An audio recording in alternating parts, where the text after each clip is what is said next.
रिया थी, है, क्या पता रिया ये सब कुछ एक प्लान के तहत कर रही हो। वही रहेगी।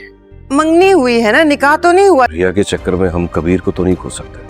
आपा, ये दिलों के फैसले होते हैं। मैं चली जाती हूँ उनके घर, लेकिन मेरी कुछ शर्तें होंगी। लेकिन देखो, अब तुम यहाँ मेरे सामने खड़ी हो। पता है रिया, मुझे लगता था कि अगर तुम मुझे ना मिली तो मैं सच में मर जाऊंगा। रिया को उस दरिंदे के पंजे में डाला है। हमेशा के लिए मेरी होगी, मैं जीत गया।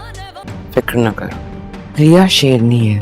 बताओ ना, अगर मैं तुम्हें खुद छोड़ के चली जाऊं। मुझसे कोई जुदा नहीं कर सकता, खुद तुम भी नहीं। मबीना को लगता है कि रिया कबीर से शादी उससे बदला लेने के लिए कर रही है। हम मंगनी तोड़ भी सकते हैं, लेकिन मुबीन और कबीर की हाला मुबीना को समझाएंगे कि कबीर रिया को पसंद करता है। आप नेगेटिव ना सोचें और चलें रिया के घर।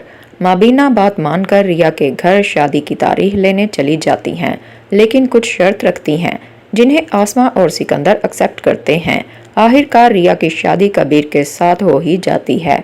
कबीर बहुत खुश होता है कि आखिर हमारी मोहब्बत जीत गई। रिया, अब मैं तुम्हें खुद से कभी दूर नहीं जाने दूंगा। मुझे ऐसा लगता था कि अगर तुम्हारी शादी मुझसे ना हुई तो मैं मर जाऊंगा। रिया के दिल में आसमा ने कबीर के खिलाफ जहर भर दिया है। रिया यहाँ कबीर की जिंदगी में बदला लेने की नीयत से आई है, लेकिन जब रिया कबीर के साथ रहेगी तो उसे खुद ही कबीर की मोहब्बत पर यकीन आ जाएगा और वो कबीर को छोड़कर कभी नहीं जाएगी। सिकंदर और आसमा बहुत खुश होते हैं कि हमने रिया को कबीर के पास शेरनी बनाकर भेजा है। वो कबीर से ज़रूर बदला लेगी और वापस आ जाएगी।